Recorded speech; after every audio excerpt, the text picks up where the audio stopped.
The Mirren dreadnought Eternal Vigilance led the Union Armada into battle with her weapons already firing. High Arbiter Thiessen had given command to her brother, and Admiral Voss Thiessen proved himself worthy of the responsibility with brutal efficiency. His First Order targeted the Veth flanks with concentrated fire from 6 species combined fleets. The Dominion formation, already disrupted by Quan-summoned sacrifice, shattered under the assault. Warlord Krasik's screamed orders from his escape pod, while his remaining ships tried to regroup. He had never imagined this scenario because the Union had never acted with such speed or unity in recorded history. His entire strategy depended on the elder races debating while he conquered, and now that strategy lay in ruins around him. All Dominion vessels, retreat to Rally Point Gamma, he ordered. We will regroup. And his transmission cut off as a Kravani cruiser locked weapons on his escape pod vizier. Kreth's voice came through the communication channel with cold satisfaction. Warlord Krasix, you are under arrest for crimes against sentient life, the insectoid declared. Your fleet is surrounded. Your invasion has failed. Surrender or die. Krasix looked at his tactical display and saw the truth of those words. Union ships filled every escape route. His proud armada was being systematically destroyed by the combined might of 12 civilizations that had finally remembered what they were supposed to stand for. He surrendered. Captain Minyuk watched from the bridge of his ruined ship as the battle transformed into a rout. Defiance could no longer move under her own power, and her weapons had been silent for 20 minutes, but she was still there, still flying the human flag in the heart of a battlefield where history was being written. Captain, we are being hailed by the Eternal Vigilance, his communications officer reported. Admiral Thiessen wishes to speak with you.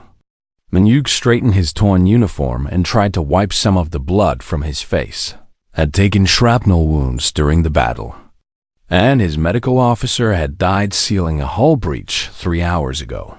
Put him through, he said. The Mirren Admiral appeared on the view screen, his blue scales gleaming in the light of his pristine bridge.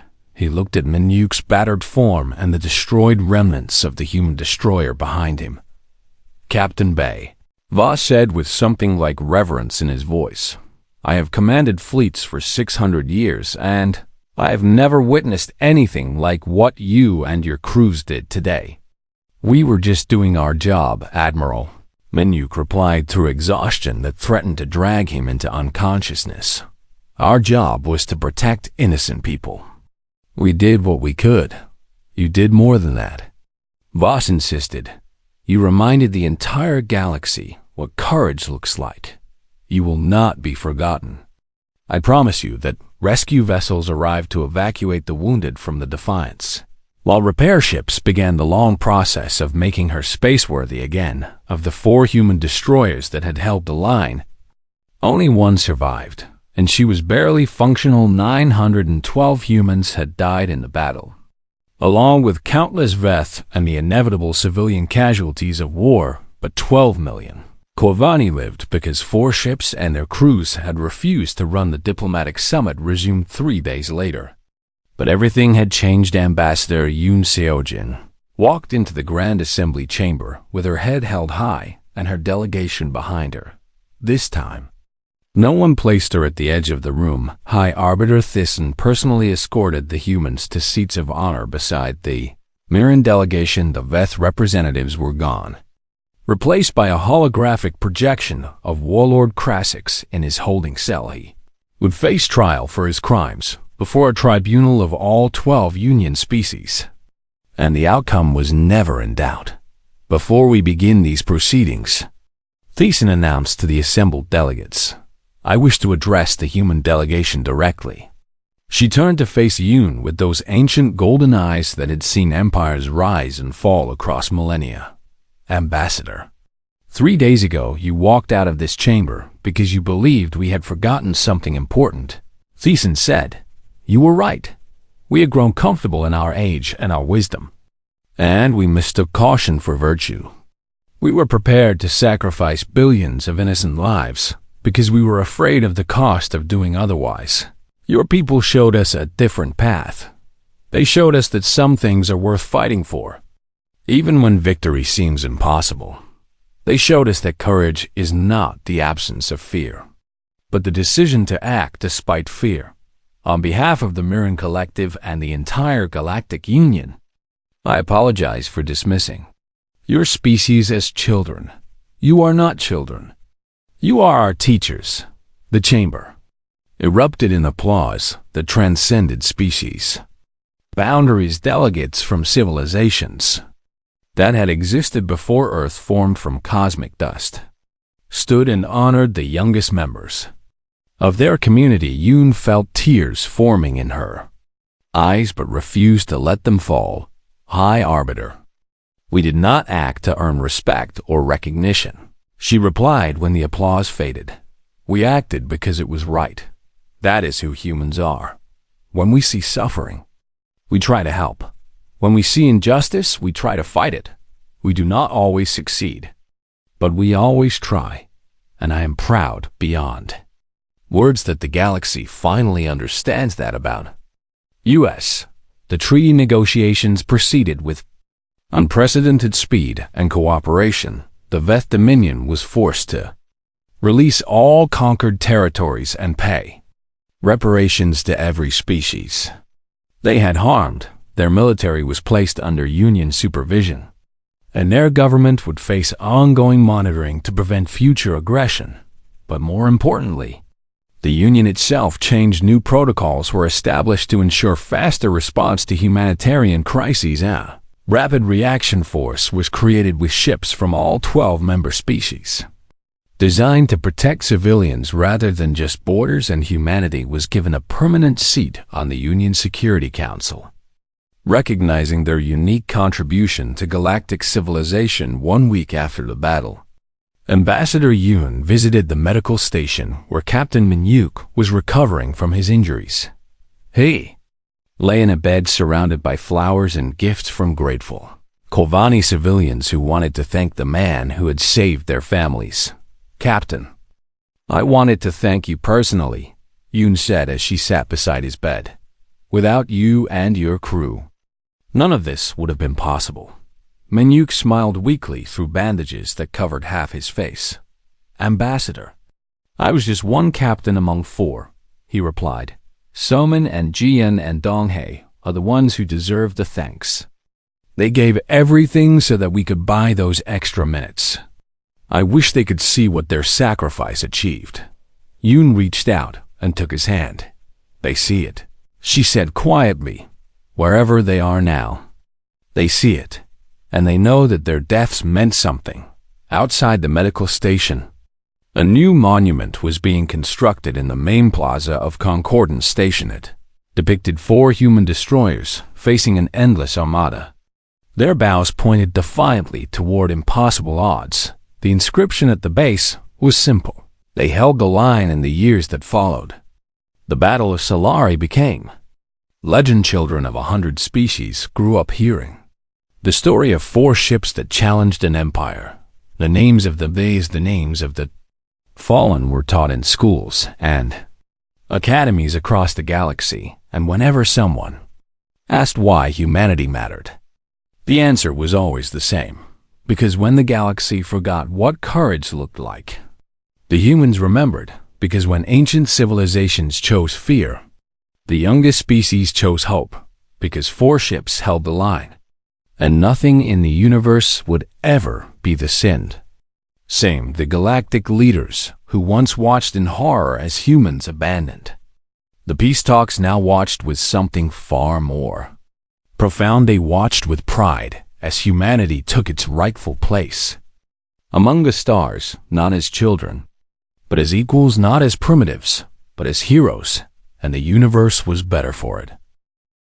The human destroyer Defiance dropped out of hyperspace above the Solari system and immediately began scanning for civilian vessels. Captain Min-yuk stood on the bridge of his ship and watched the tactical display. populate with data that confirmed their worst fears. The system contained 12 million Corvani colonists who had no idea that death was racing toward them through the darkness between stars. Communications broadcast on all frequencies. Minyuk ordered, inform every ship and settlement in this system that they need to begin immediate evacuation. Navigation. Calculate jump coordinates for the nearest safe harbor. We have maybe 6 hours before the Veth arrive, and I want every living soul out of here before then. His crew moved with precision born from endless training and a shared understanding of what was at stake. These were young men and women who had volunteered for a mission that would likely kill them, and not one of them hesitated. The first responses came from confused Corvani administrators who demanded to know why human warships were in their system without authorization. Mick ignored their protests and transmitted the intercepted Veth communications directly to every government official he could reach. The protests up after that panic replaced confusion as the Corvani realized that everything they believed about the peace talks had been a lie.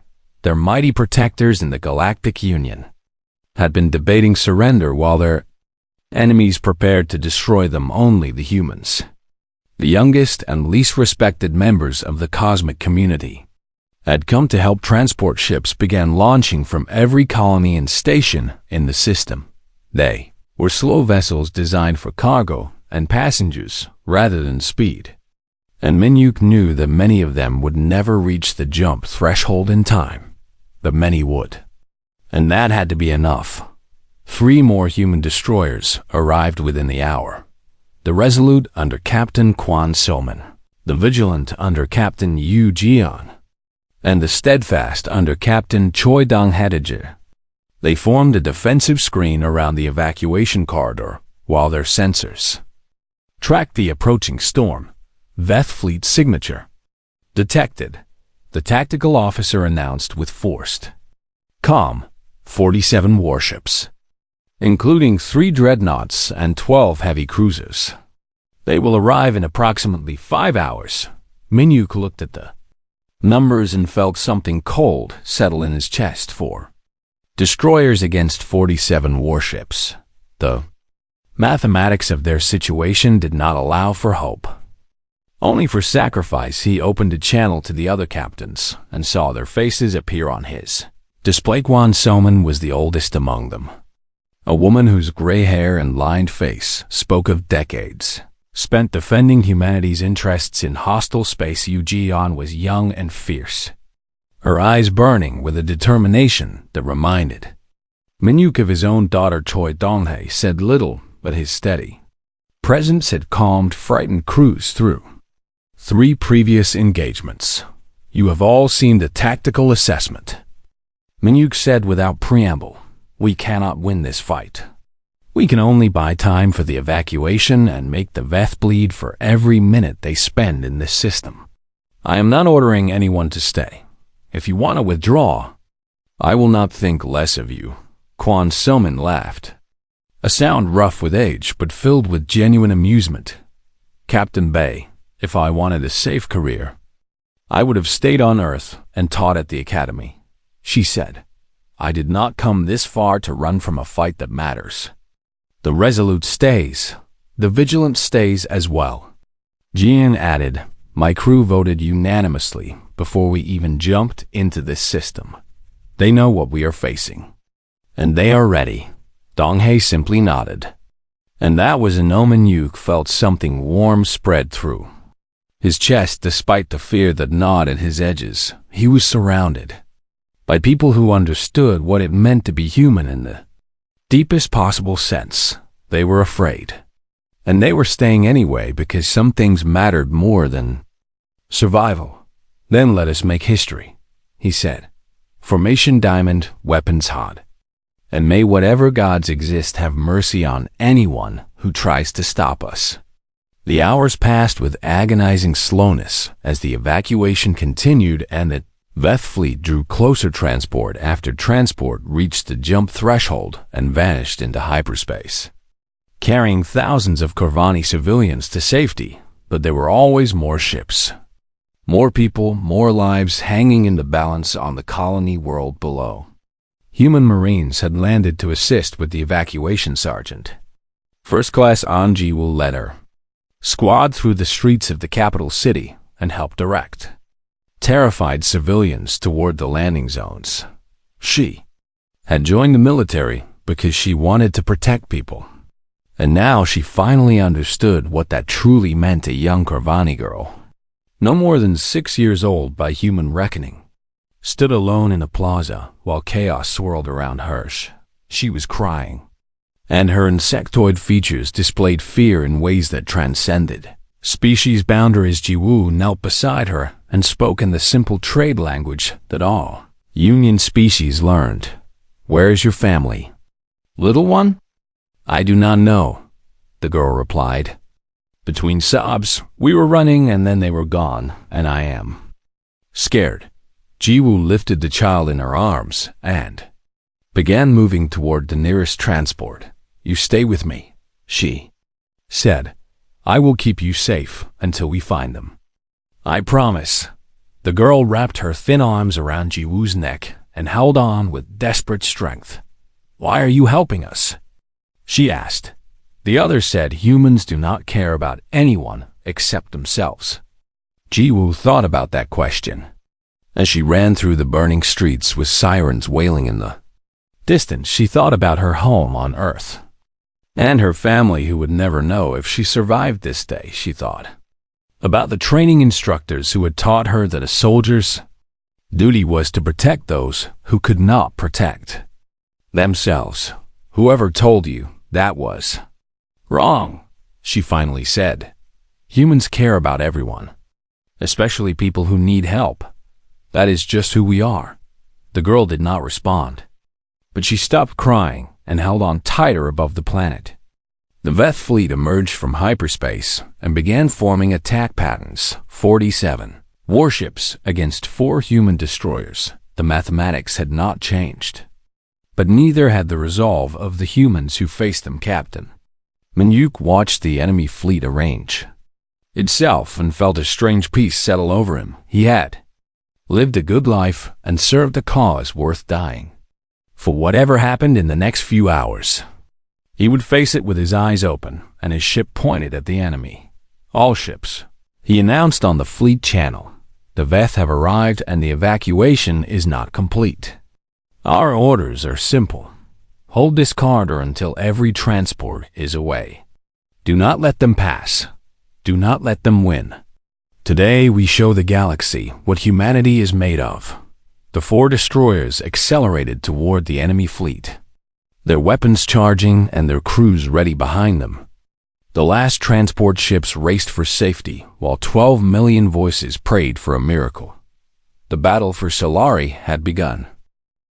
The first Veth missiles streaked toward the human formation like fingers of death, reaching across the void. Captain Minyuk watched them come and felt time slow to a crawl as his training took over and his fear receded into a distant corner of his mind.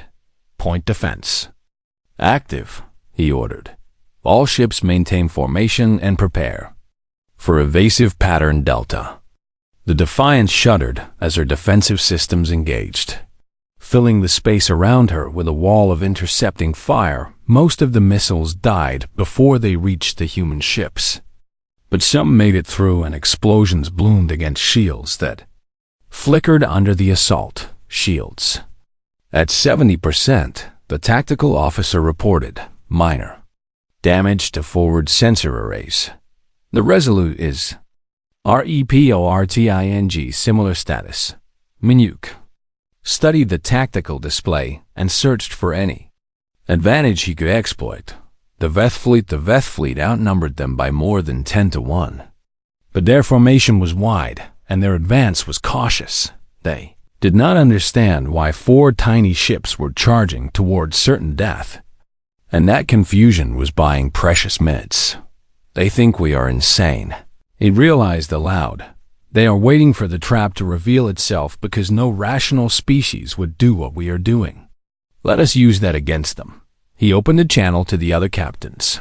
"All ships, target the lead dreadnought with everything we have," he ordered. "Full speed ahead, weapons free. Make them think we actually believe we can win this fight." The 4 destroyers surged forward with their engines burning at maximum power. They were specks of defiance against an armada that could crush planets. And they attacked anyway. The Veth commander hesitated in his entire career, spanning dozens of conquests. He had never seen anything like this. Every other species ran when faced with overwhelming force. Every other species valued survival above all else. What were these humans doing? That hesitation cost him 30 seconds. And 30 seconds was enough for 2 more transport ships to reach the jump threshold and escape. The human destroyers opened fire on the lead dreadnought with coordinated precision. Their weapons could not penetrate the massive ship shields, but they forced the Veth to respond and distracted them from the fleeing civilians. Enemy fighters launching, the tactical officer warned. 200 interceptors inbound. Shields down to 50%. Minuk acknowledged the report and continued pressing the attack behind him. The evacuation corridor remained open.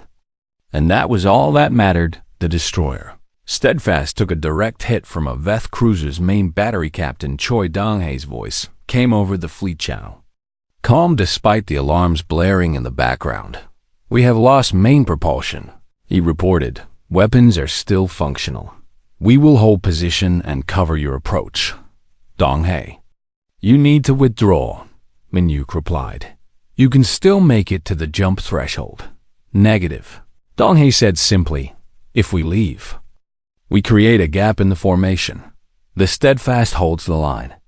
Tell my wife I loved her." The channel closed before Minuk could respond. He watched on the tactical display as the crippled Steadfast continued firing at the enemy, drawing Veth ships toward her, and away from the evacuation route. She lasted 4 more minutes before a concentrated barrage finally overwhelmed her shields. The destroyer broke apart in a flash of light that marked the death of 300 human souls who had chosen to stand when they could have fled across the galaxy.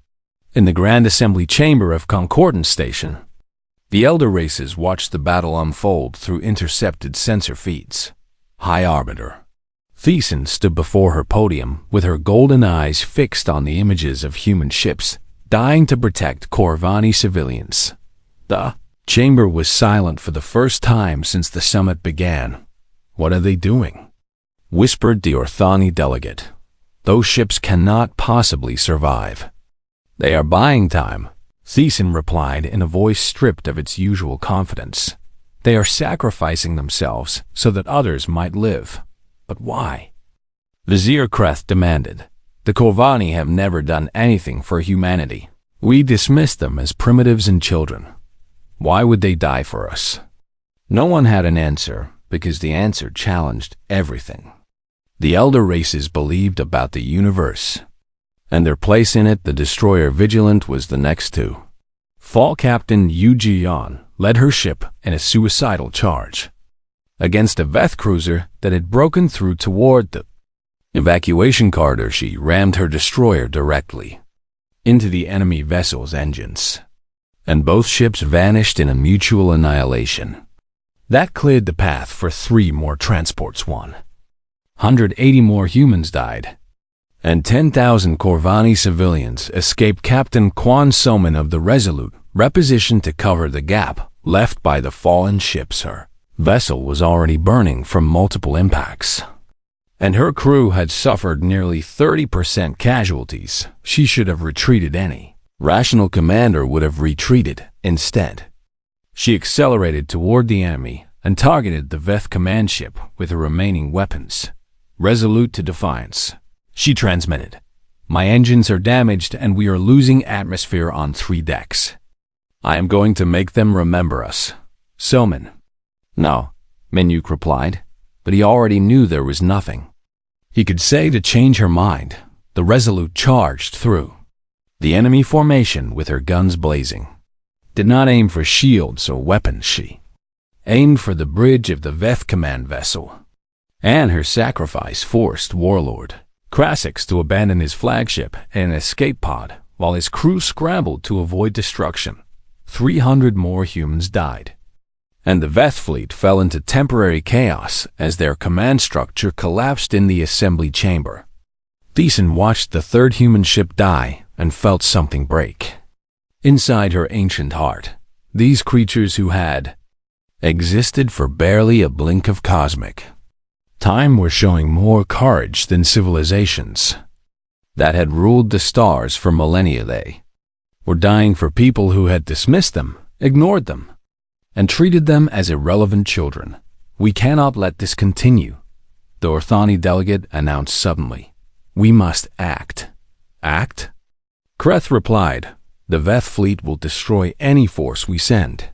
Then we send everything, said a voice from the back of the chamber. Every head turned to see the Mirren fleet commander, Admiral Vos Thiessen, standing at the entrance.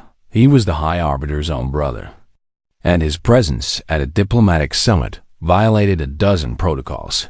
I have been monitoring the battle from my flagship, Vos announced. I have watched 4 human destroyers fight an armada to protect civilians that are not even their own species.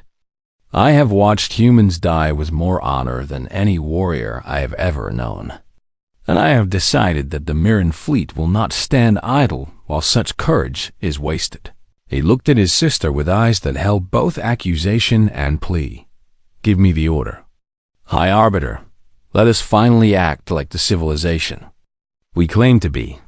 Thiessen stared at her brother and felt the weight of 40,000 years pressing down upon her. The Mirren had always counseled caution and measured response. They had built their empire on wisdom and patience.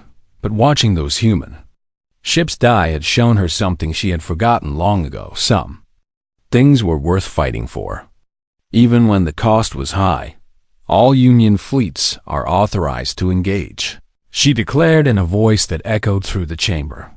The Galactic Union stands with humanity above Solari.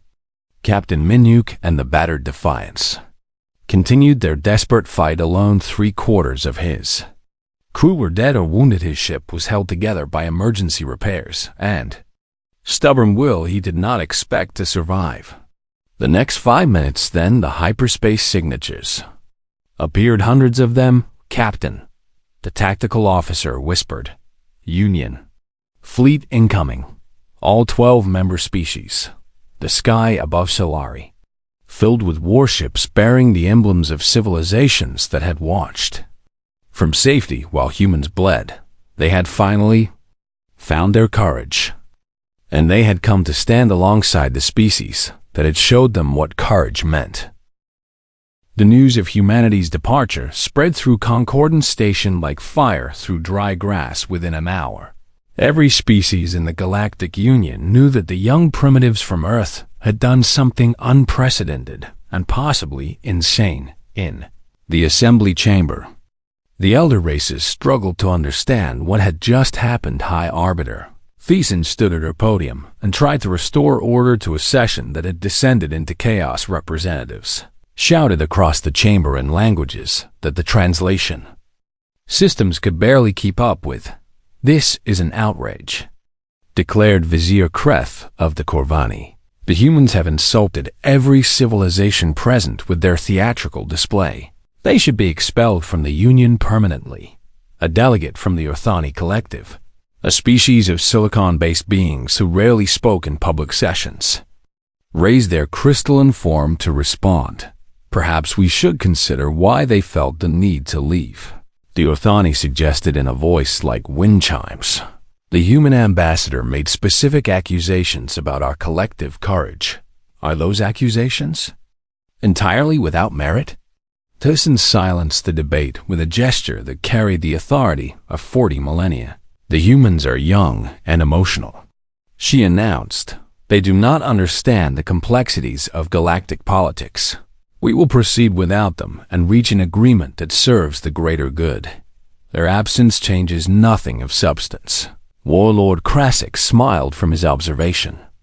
Podin said nothing. He did not need to speak because events were unfolding exactly as the Dominion had planned far from the assembly chamber. In a section of the station reserved for human personnel, Ambassador Yoon gathered her people in a secure conference room. The space was small compared to the grand halls of the elder races, but it contained something those ancient chambers lacked: a sense of urgent purpose. "Show me what you found," Yoon said to Intelligence Officer Charint. Young woman activated a holographic display and projected a series of intercepted communications onto the wall. "Our monitoring systems picked this up 6 hours ago," Sharon explained. "The Veth think their encryption is unbreakable because it uses quantum entanglement protocols that no known species can decrypt. They forgot that humans spent the last century developing quantum computing specifically because everyone told us it was impossible." The messages appeared in translated text, and every person in the room felt their blood run cold as they read the Veth had never intended to negotiate in good faith. While Warlord Krasik sat in the assembly chamber and discussed peace, Dominion fleets were already moving into position. Around 6 more Union systems, the attack was scheduled to begin in less than 48 hours. The systems they planned to strike contained over 30 billion civilians who believed they were protected by the peace talks. "They are using the summit as a distraction," Lieutenant Commander Otason said with barely controlled fury. "While the Union debates how much to surrender, the Veth are preparing to take everything. The elder races will never see it coming." Dr. Shin added quietly, "They trust the process because the process has worked for thousands of years. They cannot imagine that someone would abuse their faith so completely." Yoon studied the intelligence report and felt the weight of an impossible decision settling onto her shoulders. She could take this information to the Union Council and hope they believed her, but the elder races had dismissed humanity at every turn. They would likely assume the humans had fabricated the evidence to justify their dramatic exit by the time anyone verified the truth. Millions would already be dead. "Contact the Indomitable," Yoon ordered. "Get me Admiral Park on a secure channel immediately." The connection established within minutes, and the weathered face of Admiral Park Junwan appeared on the display. He was a veteran of 3 colonial defense actions and the only human officer who had ever commanded a fleet engagement against hostile aliens. His hair had turned gray from decades of service, but his eyes remained sharp and clear. "Ambassador, I watched your performance in the assembly chamber," Park said with something like pride in his voice. "The diplomatic corps does not usually produce such impressive displays of courage." "I did not call to discuss courage, Admiral," Yoon replied. "I called because we have a problem that only your ships can solve." She transmitted the intercepted intelligence and watched his expression shift from curiosity to grim understanding. "Operation Lighthouse," Park said after a moment of consideration. "We prepared for this possibility, though I hope we would never need to use it. Explain it to me." Yoon demanded. Park manipulated the holographic display to show a tactical map of the region. "When Earth Command assigned my fleet to escort you to the summit, they gave me secondary orders," he explained. "We were to position our ships in locations that would allow rapid response to Veth aggression. We assumed the Dominion might try something during the negotiations because human history has taught us the predators rarely negotiate honestly with those they consider prey." The map showed 12 human warships scattered across multiple systems, hidden in the sensor shadows of gas giants and asteroid fields. They were not enough to fight the Veth fleets directly, but they were positioned to do something far more important: evacuation. Yoon realized, "You plan to evacuate civilians if the talks failed." "If the talks failed, or if the Veth betrayed everyone, as they have clearly done," Park confirmed. "My ships can reach the threatened systems before the Dominion fleet arrives. We cannot stop them, But we can save people. How many? Yoon asked. Millions if we are lucky. Park admitted. Billions will still die, but millions will live who would otherwise have been enslaved or slaughtered. It is not enough, but it is what we can do. Yoon closed her eyes and thought about the choice before her. If she authorized this operation, human ships would be entering active war zones without Union approval. If they encountered Veth forces, they would fight and probably die. Earth would be blamed for escalating the conflict and might face sanctions from the very civilizations they were trying to save. But if she did nothing, 30 billion people would wake up tomorrow believing they were safe and discover too late that their protectors had failed them. Do it, she said. Save everyone you can and make the Veth pay for every life they take. Admiral Park nodded and his image flickered as he began issuing orders to his fleet. Ambassador, you should know that this operation will likely cost us ships and people, he said quietly. The crews have already volunteered, but I want you to understand what you are authorizing. I understand, Yoon replied. And Admiral? Yes, make sure the galaxy sees what humanity is willing to do for strangers who never even asked for our help. The connection ended, and Yoon turned to face her staff. They looked at her with expressions that mixed fear and determination in equal measure. What do we do now? Sharon asked. We watch, Yoon said, and we pray that courage is enough when wisdom has failed. Across the station, High Arbiter Thiessen received an urgent message from Mirren Intelligence Services.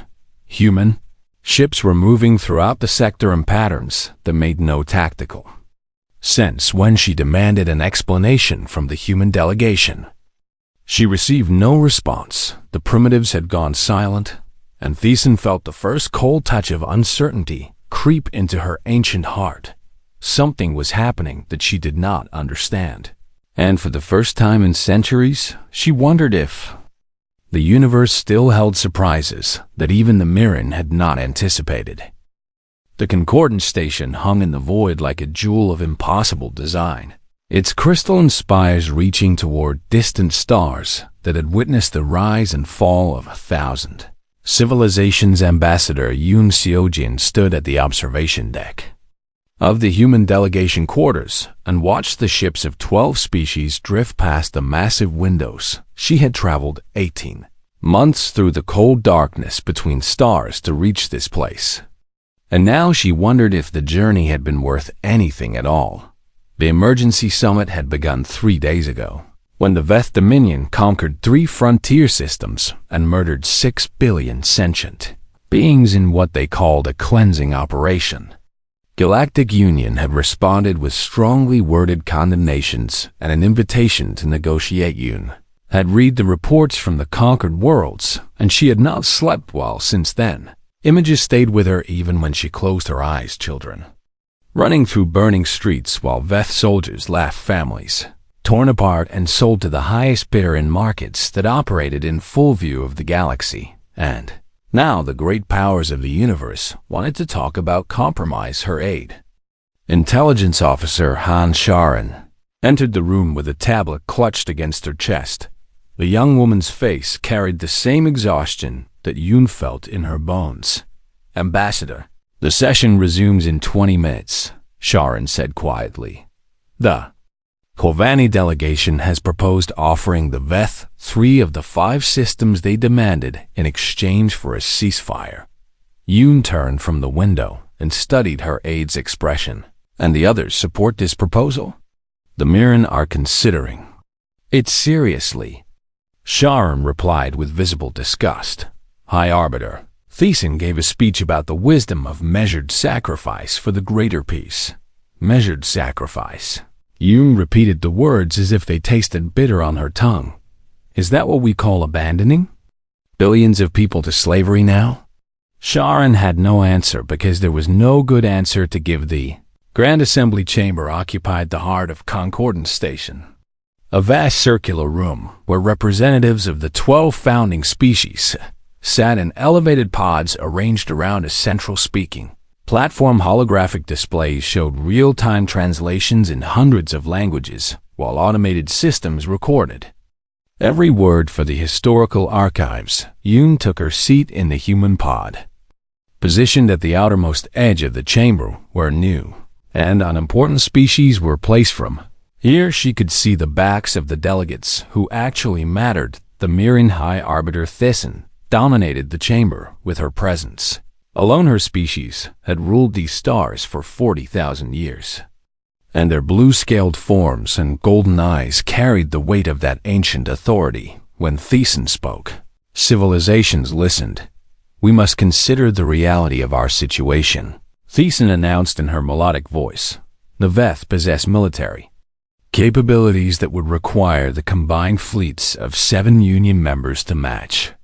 And even then, victory would not be certain.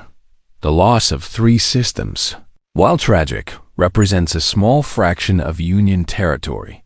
Sometimes wisdom demands that we accept painful truths." Yoon listened and felt something cold settle in her stomach around the chamber. Representatives of species whose histories stretched back before humanity had learned to make fire nodded their ancient heads in agreement. The Corvani delegate, a tall insectoid being named Vizier Kreth, rose to support Thysen's position. "The Mirren speak wisely, as they always have," Kreth announced. "We Corvani have lost more than most to Veth aggression, yet we understand that survival must come before pride. Let us offer the Dominion what they demand, and preserve what remains." More nods and sounds of approval rippled through the chamber. Yoon looked at her delegation and saw the same disbelief on their faces that she felt in her heart. Lieutenant Commander Thyssen, the military attaché, gripped the armrest of his chair so hard that his knuckles had turned white. Dr. Shin Yoonji, the cultural advisor, stared at the proceedings with tears forming in her eyes. These were people who had grown up on stories of human courage and sacrifice. They had been taught that some things mattered more than safety, and now they watched as beings older and wiser than humanity prepared to hand innocent lives to monsters in exchange for a few more years of comfortable existence. The Veth delegation sat in a special pod reserved for non-Union observers. Warlord Krasix, a massive reptilian creature covered in ceremonial scars, watched the proceedings with obvious amusement. His species had perfected the art of conquest over millennia, and they knew exactly how to exploit the weakness of civilizations that had grown too comfortable. When the debate paused for a moment, Krasix rose and addressed the chamber with a voice like grinding stones. "The Galactic Union shows great wisdom today," he announced with a smile that revealed rows of serrated teeth. "The Dominion is pleased to see that the elder races understand their proper place in the new order. Perhaps we can discuss additional concessions to ensure a lasting peace." He was mocking them. Yoon realized with sudden clarity he was standing in the heart of their great alliance and laughing at their cowardice, and they were too afraid to see it. She pressed the request to speak on her console. A small light appeared on the chamber's master display, indicating that the human delegation wished to address the Summit High Arbiter. Thyssen glanced at the light and then continued the discussion without acknowledging it. The Mirren delegate beside her made a subtle gesture of dismissal. Minutes passed, and the debate continued, and the human request remained ignored. Yoon pressed the button again. This time, Thyssen paused and looked directly at the human pod with those ancient golden eyes. "The delegation from Earth wishes to speak," she announced with poorly hidden impatience. "We will hear them briefly before continuing with more substantive matters." The condescension in her voice was not even subtle to the elder races. Humans were children who had stumbled onto the galactic stage barely 2 centuries ago. They had no great fleets, no ancient wisdom, no right to speak in chambers where real decisions were made. Yoon stood and walked to the central platform with steady steps. She could feel the eyes of 100 species upon her, most of them already dismissing whatever she might say. "High Arbiter," she began with her voice calm and clear. "Distinguished representatives of the Galactic Union, I have listened to 3 days of debate about How many innocent lives we should sacrifice to appease the Veth Dominion. I have heard wise and ancient beings discuss the acceptable price of peace as if we were negotiating a trade agreement. And I have reached a conclusion. She paused and looked around the chamber at faces that watched her with boredom and mild curiosity. The human delegation withdraws from these proceedings. We will not participate in discussions of surrender. We will not add our names to any agreement that purchases temporary safety with the lives and freedom of innocent people. Earth stands alone if necessary. But Earth will stand. The chamber fell absolutely silent in 40,000 years of Union history. No species had ever walked out of a summit. It simply was not done, High Arbiter. Thiessen rose from her seat with shock plain on her ancient face. Ambassador Yoon. You cannot simply leave, she declared. The protocols require nothing from us. Yoon interrupted.